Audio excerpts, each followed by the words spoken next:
Yes, hello, I'm Richard Folland, and I head policy for Carbon Tracker Initiative. We're a financial think tank. If you don't know us, we're headquartered in London, and we address the energy transition and climate risk. And we have a very strong finance investment audience, but also we produce research for policymakers as well. So in a moment, I'm going to describe how we're going to run this panel up until 5 o'clock. But before that, I think I should introduce the Stellar panel that we've assembled here. Unfortunately, our parliamentary representative, Thomas Pellerin Carlin, couldn't join us this afternoon. But if I could introduce from far left, Markku Markkula. And Markku is the president of the Green Deal working group, the chair of the Finnish delegation, and the former president, and the former president of the Committee of the Regions. And Markku is a particular expert in European regional policy, so we're delighted to have him here on the panel. Then we have two representatives from the European Commission. We have Georgiana Kanara-Janus, who is the head of unit for Poland for the Do No Significant Harm team in SG reform, no longer DG reform, but SG reform from the Commission. And then also delighted to have another European Commission representative, who's Jacek Krusiniski, if I've pronounced that correctly, who's the head of unit for net zero industries and sustainable and circular products at DG Grow at the European Commission. So yeah, how we're going to run this up until 5 o'clock is we're going to do a little bit of sort of framing and scene setting for you here around this sort of exam question about moving from ambition to delivery. What I think we're going to try to do is bring it all together in terms of what you've heard throughout the day. Then we're going to have a discussion amongst the panel. We're going to run through various themes that you've heard during the day around financing and public instruments. Also permitting, we heard quite a bit about that this morning, supply chains and systemic bottlenecks. Also an important issue, local and regional leadership, what they can do to drive systemic change, and also the key issue of mobilizing private capital scale.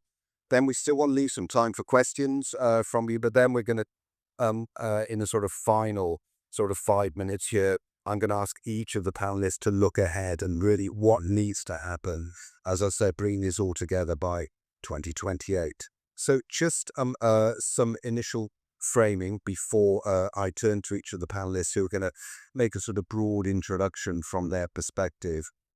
So I think 3 points that I would make in terms of overall framing here around ambition to delivery. First, as you know, as we've heard, Europe has got strong targets, it's got policy frameworks, and it's got funding instruments. But the real competitiveness test is going to be execution, in particular, how to build the projects at speed and scale. And I would add to that as well, how to make the sort of the whole greater than sum of the parts, bringing together those policy targets, frameworks, and funding instruments. But here, then the final question, coming back to this overall heading, the question really isn't about ambition at all. That's there, we know that. But really, what is the delivery capacity?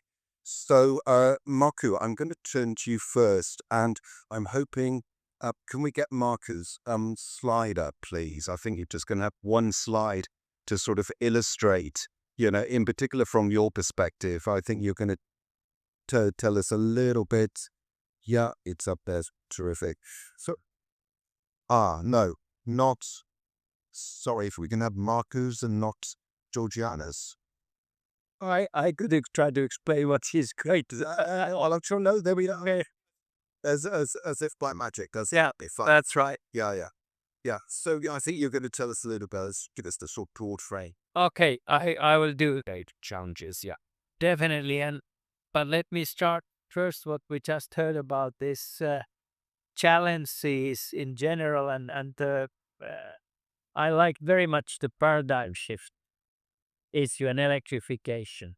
I'm tackling this a bit so with my introduction as well, but let's start that. How many of you think that because in the 90s, I'm old enough to have lived through what internet brought to life and brought to business. So how many of you think that now this AI, what we had in the previous, that's as crucial paradigm shift as internet was? Or how many say that it's much more than that?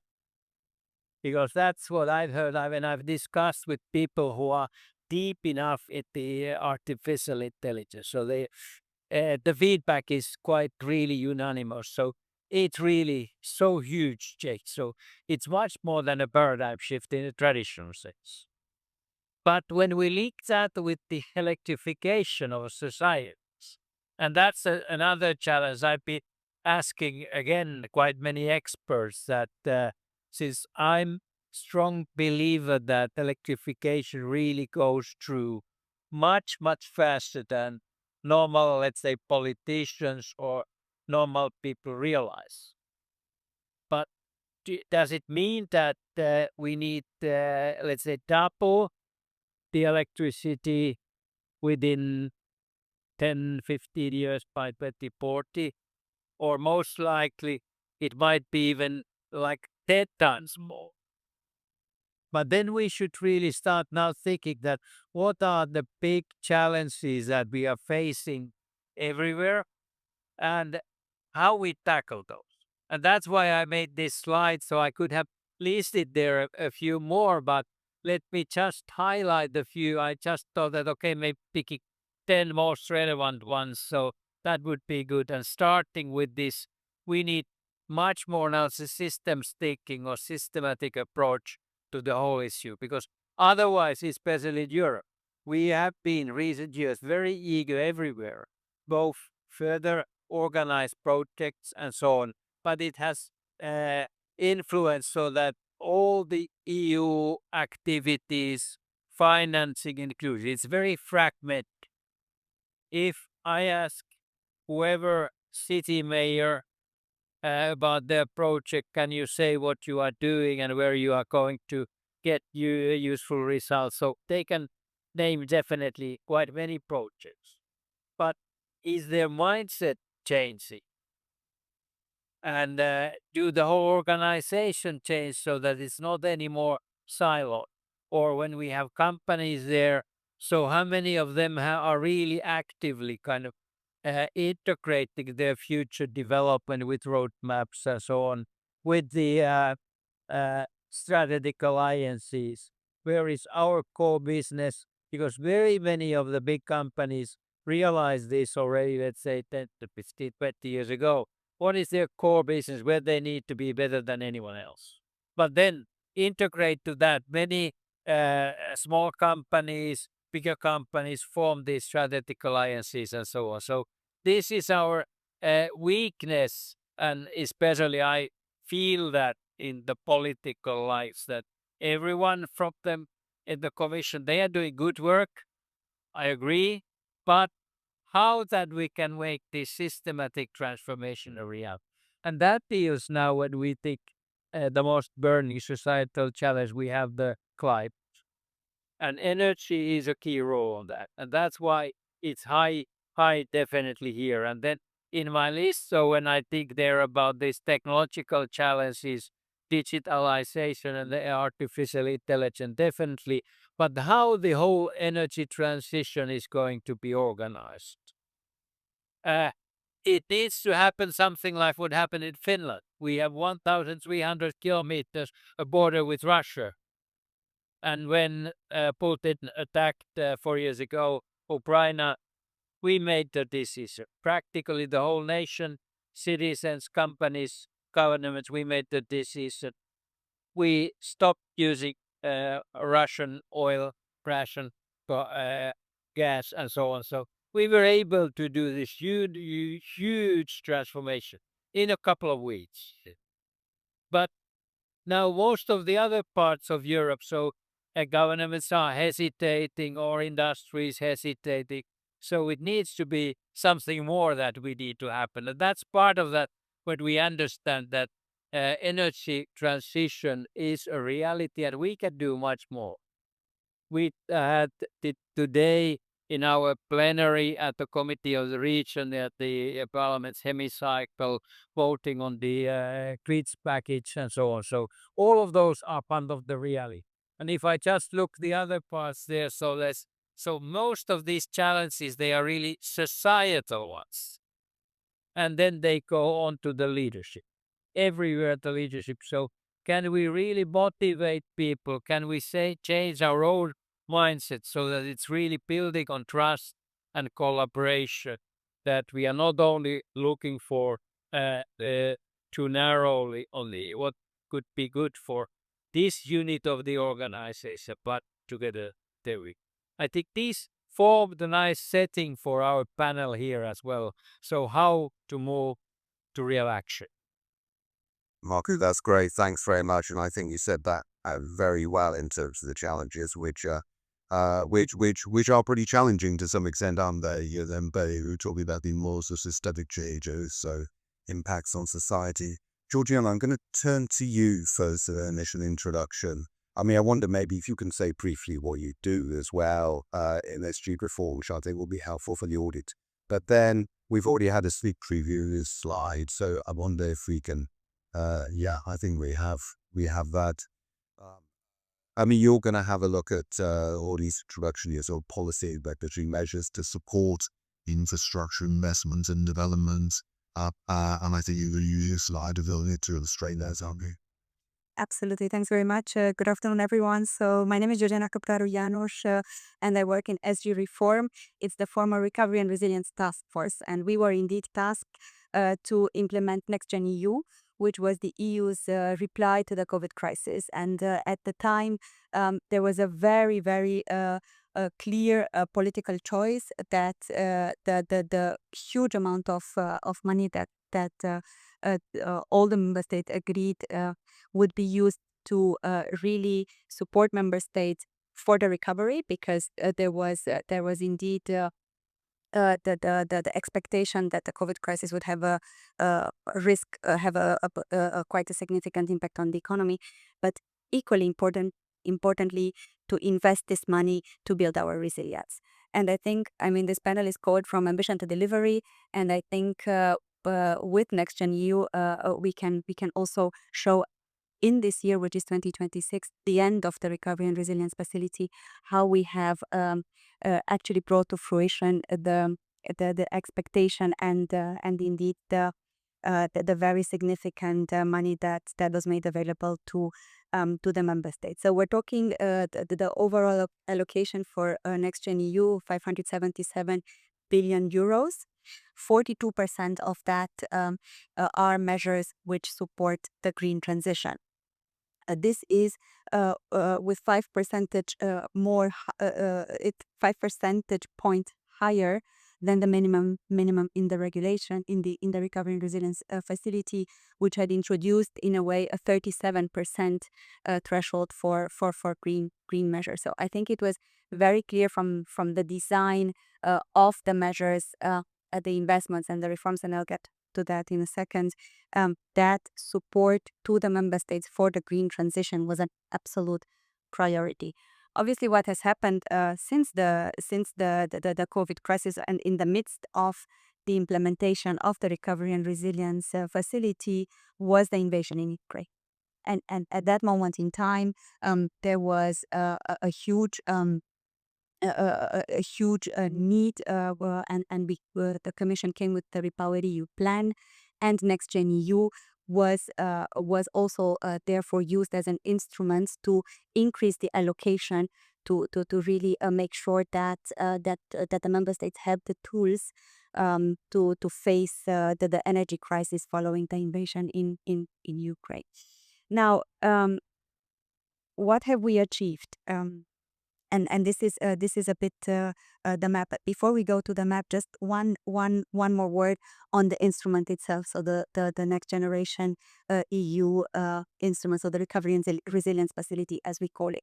It's the first time that we really implement EU funding by not only focusing on investment, but also including reforms. And this is a very, very important dimension, because the way the support to the member state was constructed was that there was the money put on the table for investments, but it was linked to reforms to effectively make sure that those investments are then not hampered, because of regulatory bottlenecks, but also to further attract private investments by enabling with regulation to really foster such private investments. Then there are, of course, also the more market based reforms, which are also very important. The slides that I have put up shows effectively two areas that I thought would be interesting to show to you today, and that is support to renewables and support to grids. And I haven't put up storage, but storage is also very important, you all know, for the flexibility of the system. So just to show that effectively support to renewable storage grids is key in order to really make sure that that there is a path for member states to decarbonize their electricity, and also to have a positive impact on electricity prices. We all know electricity prices are a big problem for our industry, for our households, and this map is a nice illustration of where the support went in terms of member states, and it very almost perfectly overlaps with the member states which have the highest electricity prices in Europe. And I think this is really something that we have managed with the Recovery and Resilience Facility to target the support to those areas which had the biggest impact. Maybe just a few headline figures. When it comes to RES, we are supporting effectively 61 gigawatt of renewable capacity.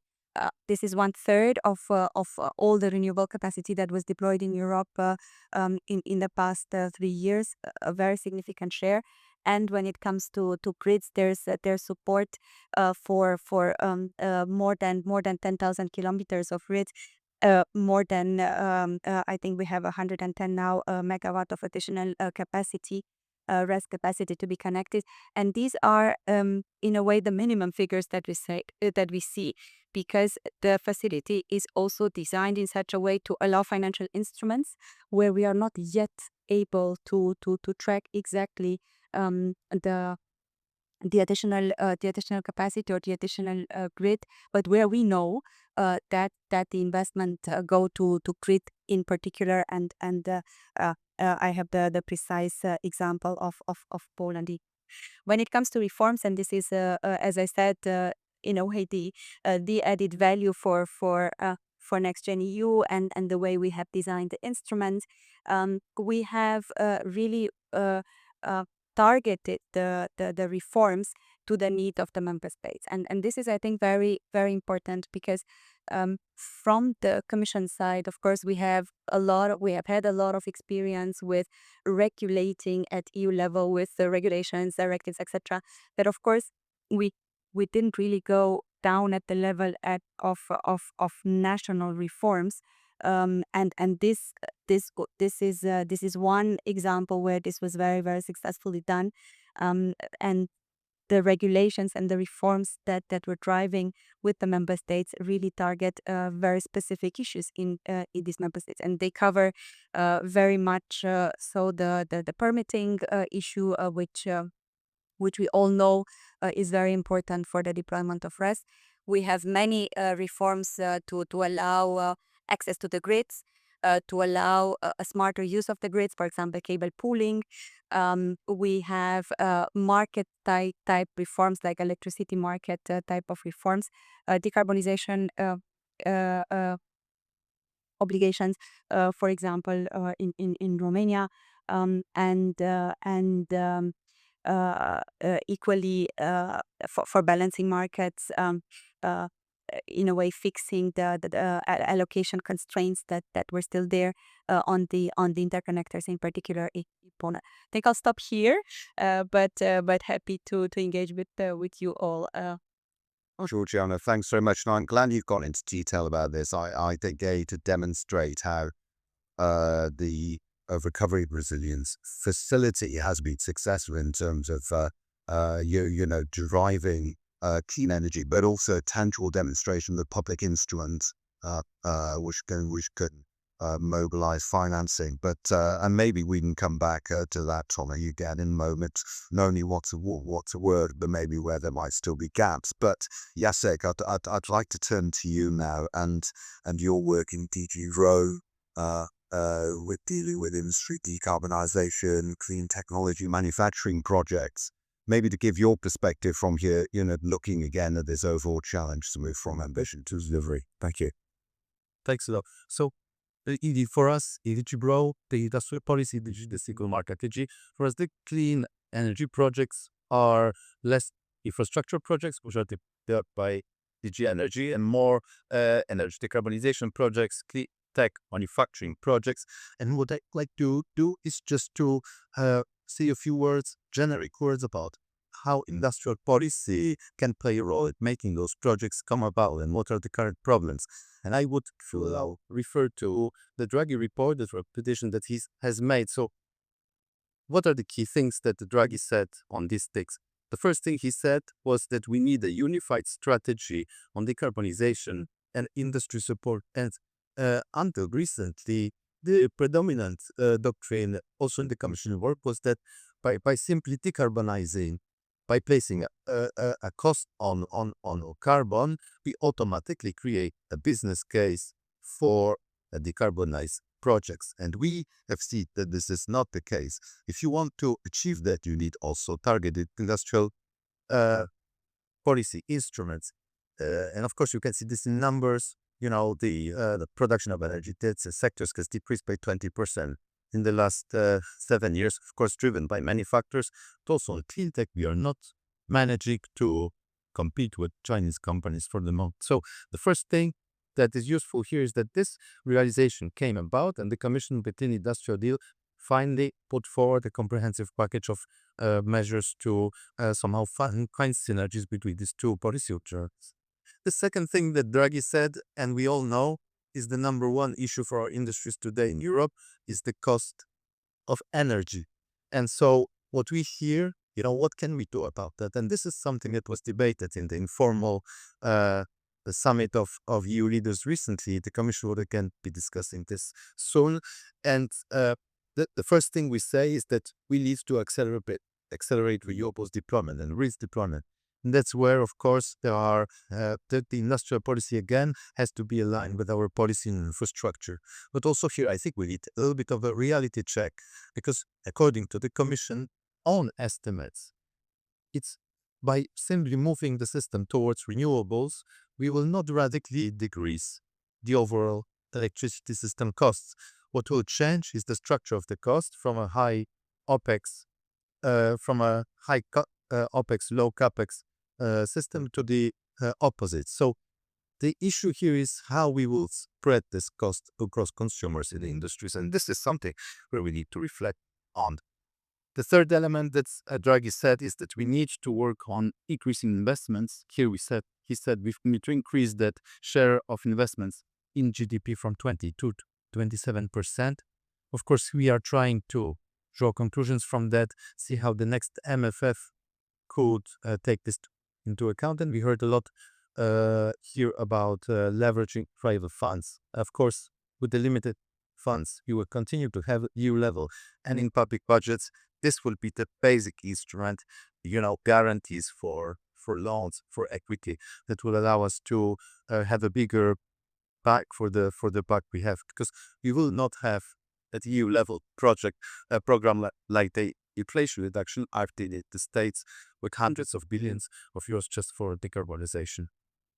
The fourth element that he mentioned was to simplify radically. And again, I think permitting was already mentioned here several times. It's absolutely key, of course, for renewable deployment, for grids, we are doing a lot for that pre-commission level, but also for the projects that I focus on, like clean manufacturing. This is less of an issue, but still, it can take up to 7 years to get a permit for a gigafactory of batteries. And with those timelines, we will not be able to compete with China. And again, this is something where we have fixed very specific deadlines from member states. Member states have endorsed that for delivering those permits.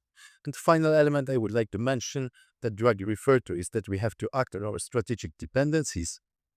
And here you might have seen that yesterday the Commission adopted the so-called Industrial Decarbonization Act for the first time with Made in Europe requirements.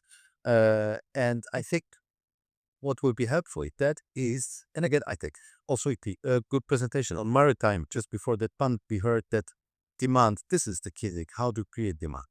And with that act, what we aim at doing is to create that demand for decarbonized products, being aluminium and construction. In procurement, it's cement, but also clean tech, and so the obligation there would be that member states, whenever, for example, they have auctions for wind power, a part of the wind turbines have to be paid in euro.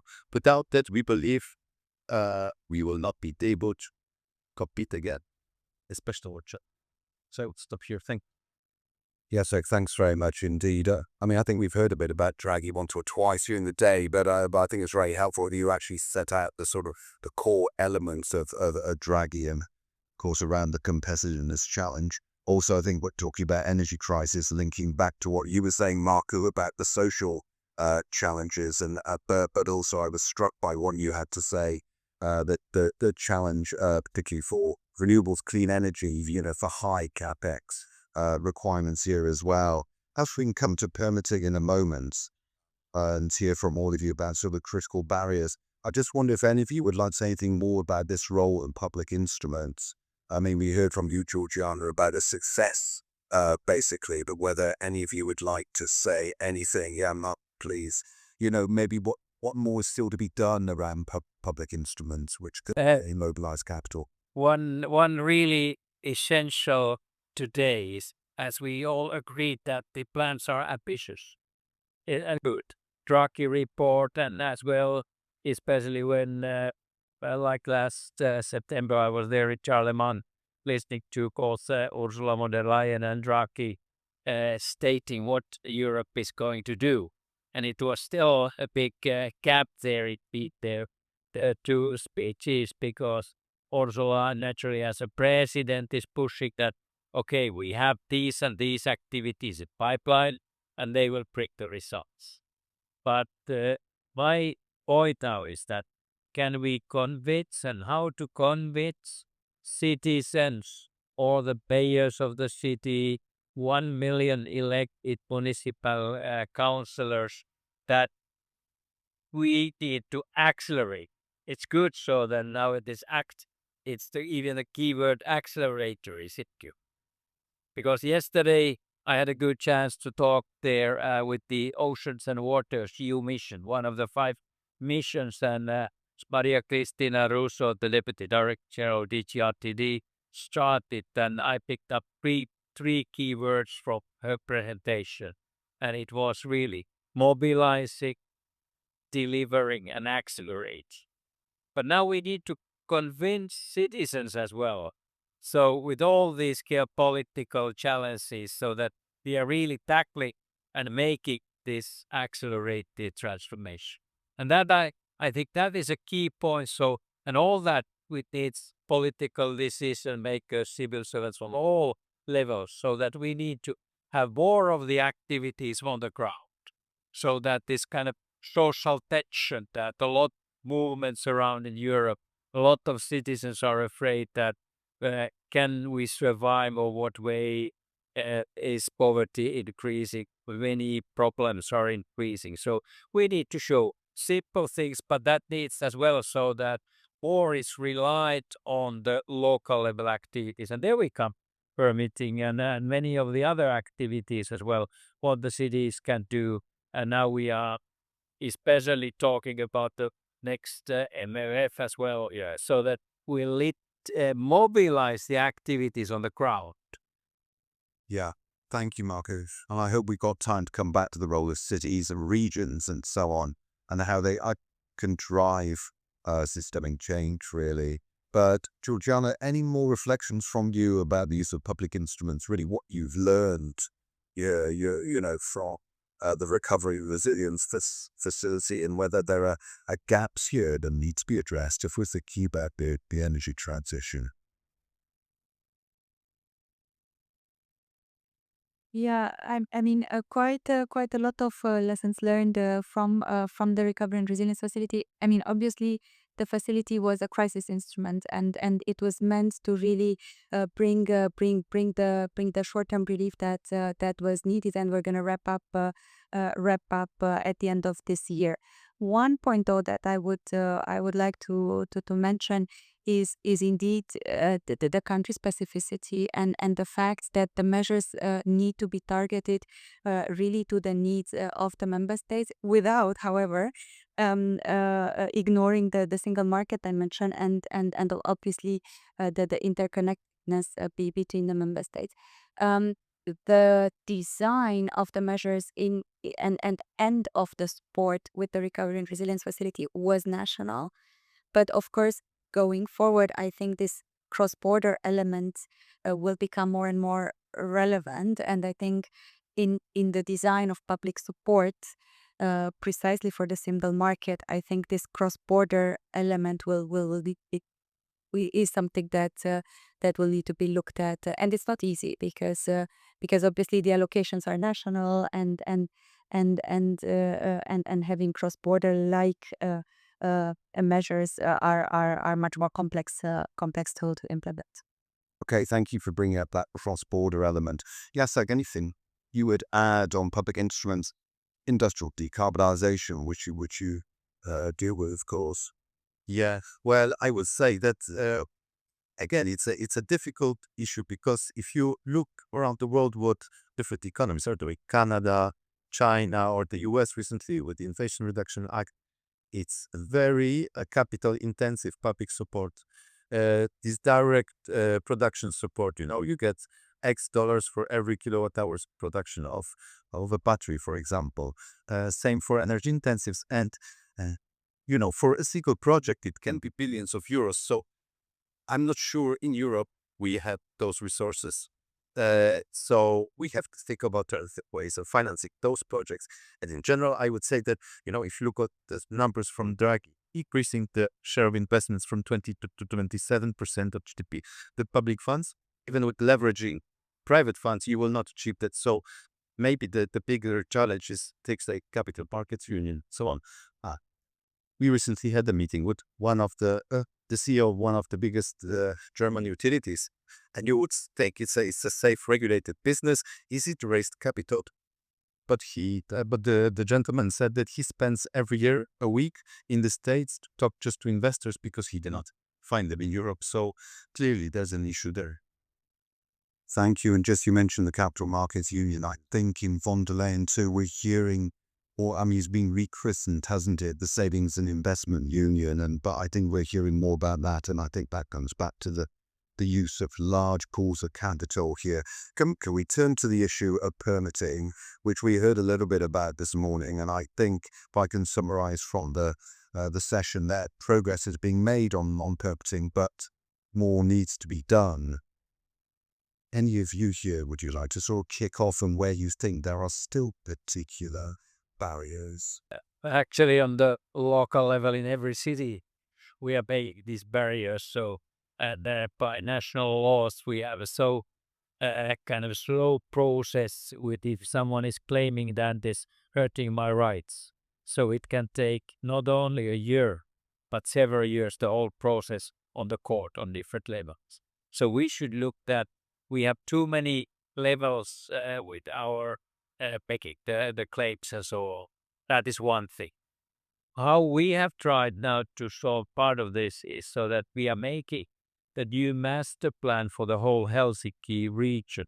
The region is from the downtown Helsinki 100 kilometers to the east, to the west, to the north. So it's a huge area. So we are making a new master plan on looking especially on, let's say, innovation issues. looking especially at the energy or climate-related issues, taking nature, of course, there and environment, but try to make it and try to encourage both industry companies and together with the local municipality to create or co-create some ideas that, okay, we could do this investors. At the same time, the Confederation of Finnish Industries, they have really collected a lot of data about the plants. And there's a huge kind of a number of new investments on the pipeline, including foreign direct investments to Finland and our own. And there we are dealing with the investors and so on. But for all of this, we need more predictability. And that's part what we need to do from Brussels as well, but with the national governments, with national parliaments. And one thing that might, in the case of Finland, be helping on making this part much more target-oriented, flexible, is that we have a agreement with all the political groups in the parliament and the parties that we will increase our research and development investments or GDP up to 4% of the GDP by 2030. And when we calculate that in the Helsinki region, that means that our target is there 5% already. And that needs to happen together with industry, because that's the only way that we can get that high percent of GDP invested on that. And we still need to go for growth, but that needs to be sustainable. Okay, thanks very much. I mean, I think you give us a very good sort of measure of the challenge here. You from the regional side of things. I mean, I'd like in a moment to move to private financing. We need to use time for questions as well from the audience. However, Georgiana, Jacek, yes, on this vexed question of how to improve permitting. Thanks a lot. I think we have done quite a lot on permitting. We've included many reforms. I mean, reforms in many member states on permitting, and obviously building up on the regulatory regime which was there with RED 3, with the designation, with identification of the rest potential, the designation of the areas. And what we have done with the member states was really the one-stop shop. So effectively trying to consolidate all the requirements into one. So that was number one. And number two was the digitalization of the processes. Because one of the biggest bottlenecks that we have heard was that the processes were in writing and by coast, or almost by kind of a paper application. And obviously at some point you couldn't follow the process any longer. And so we've helped quite a lot of member states actually to digitalize the permitting process. And for me, this is the key going forward. Because it introduces the transparency in the system. Obviously, it reduces administrative burden for everybody, and it allows really to increase the accountability, because then you can see clearly in the system who's the bottleneck and which authority effectively is blocking the permit. And I think we have a few nice examples. Czechia is one where the duration of the permitting was really reduced very significantly, and with an RRF reform, Poland is coming up. So. Excellent. Yes. So we heard about digitization. There's more to do, but I think you've really underlined that. But is there anything, Jacek, you would add here? Really briefly, just I said you can do it indeed. I mean, you gave a few examples. Also, Germany, I think that was the one member state that transposed the RED 3 provisions the fastest. And I think the number of permits for renewable capacity increased fivefold, and that translated right away into a faster deployment. So if you apply those rules, it can really have a quick effect on the ground. And again, I think digitization, I absolutely agree. And just to mention that we have one project now in DigiGrow, several million euros, where we are trying to develop AI tools. So going beyond digitization, but really using AI to have member states process those permits faster. Great. And thank you for highlighting that. I think the audience will be interested to have heard about that. So we talk about public instruments. Can we move to mobilizing private capital? And maybe, Jacek, if I could turn to you first about this, really. Again, conscious of that point you made earlier about sort of high cadence requirements, getting clean technology manufacturing off the ground and so on. What more can be done here to improve the conditions to mobilize private finance? I guess it depends on the sector, and I'm not an expert in infrastructure financing, for example, but I can say that for clean tech, the issue is that investors are just worried that there's no business case in Europe. It's difficult to make a decision to invest several hundred million euros in a new production facility for batteries when the production capacity of batteries in China is twice the size of annual global demand, And so without working on kind of ring fencing demand, it will be hard to get those investors on board. So maybe that's a very specific case for clean tech manufacturing, probably also relevant for energy intensive decarbonization projects, but you need to ensure that this EU-made decarbonized demand is there. Otherwise, investors are just, it's too risky for them to get engaged. Thank you. And there was a member of the audience who was nodding a little bit, actually. He asked about whether there's a business case. Georgiana, is there a business case, perhaps learning from your experience on clean energy projects? Is the business case there in Europe compared with other parts of the world? Basically, obviously, there's a huge China huge, so to breed private capital. Yeah, I think there is. I hope there is. Otherwise, I think we're gonna have a big problem in Europe. I mean, I think there's a number of different levels, and we're not gonna have the time to go in all of them. But obviously, I think the what is clear is that for the clean transition, we're not gonna be able to bridge it only with public investment. I mean, this is absolutely clear that private investment needs to tag along. How to design measures so that there's a big leverage effect, and that indeed there is private investment that comes on top. We've had a few measures in the Recovery and Resilience Facility, which were financial instruments, where we were really bundling the support with private investment, and that was in the form of either equity investments or loan investments, and that was really dedicated to the private sector, and it covered quite a wide range of investments. I mean, in that sense, I think that there is a case, but yeah, I think indeed the challenges, as Jacek was mentioning, are really in many of these sectors. Thank you. Marco, can you give us maybe some cause for optimism about Yeah, this? but I give an example, or it's not just one simple thing, but it's actually when Europe is now working on these emissions. One of those is 100 climate neutral cities, smart cities. So, and there were 370 something cities who applied for that 4 years ago, and then now they've been moving on.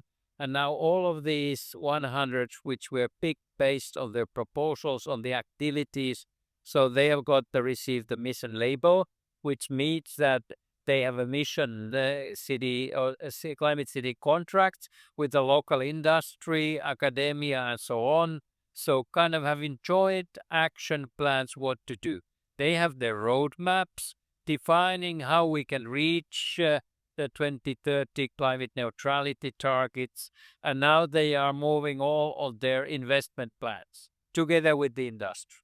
So when the target is clear, climate neutrality, it's much easier to see then, okay, what new technology is still missing?